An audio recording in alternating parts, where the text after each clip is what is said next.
যদিও এই ঈদ উল ফিতরে নিত্য পণ্যের কিছুটা দাম কমলে পরেও ডাল, তেল, মুরগির বাজার এখনো অস্থির রয়েছে। এটা কিন্তু হু হু করে বাড়ছে। তো মূল মানুষের তো এখনো স্ট্যাপল ফুড হচ্ছে, প্রধান খাদ্য হচ্ছে চাল। তো চালকে তো নিয়ন্ত্রণ করা দরকার। সরকারের এই দিকে কোনো মানে পদক্ষেপ আমরা দেখছি না। এই পদক্ষেপগুলি গ্রহণ করতে হবে। আইন শৃঙ্খলার পরিস্থিতি নিয়ে এদেশের মানুষ এখনো উদ্বিগ্ন। কিছুদিন পূর্বে পুলিশ কমিশনার বলেছেন যার যার নিরাপত্তা ব্যবস্থা করে ঈদে বাড়ি যেতে হবে। পুলিশ কমিশনারের বক্তব্যের পর মানুষ আরো আতঙ্কিত হয়ে পড়েছে। চুরি, ডাকাতি, ছিনতাই আরো বেড়ে গেছে। পুলিশ কমিশনার তো ওনার প্রধান দায়িত্ব হচ্ছে কি মানুষের মধ্যে নিরাপত্তা বোধ সঞ্চার করা।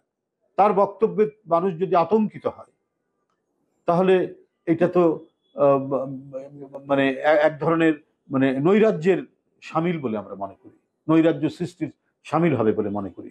সেখানে আরো সতর্ক বক্তব্য দিয়ে তার যে ফোর্স, এই শহরের নিরাপত্তার প্রধান কর্মকর্তা হচ্ছেন তিনি।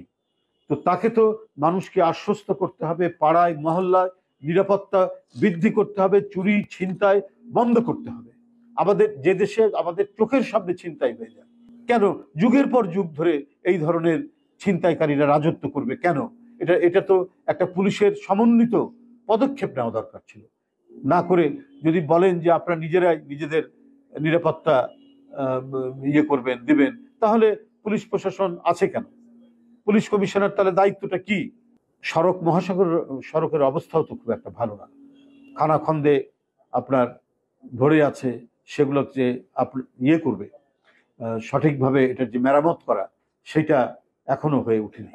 তো এটাই তো হচ্ছে নাগরিকদেরকে সুবিধা দেওয়ার, তাদেরকে স্বস্তি দেওয়ার, স্বচ্ছন্দ দেওয়ার দায়িত্ব সরকারের।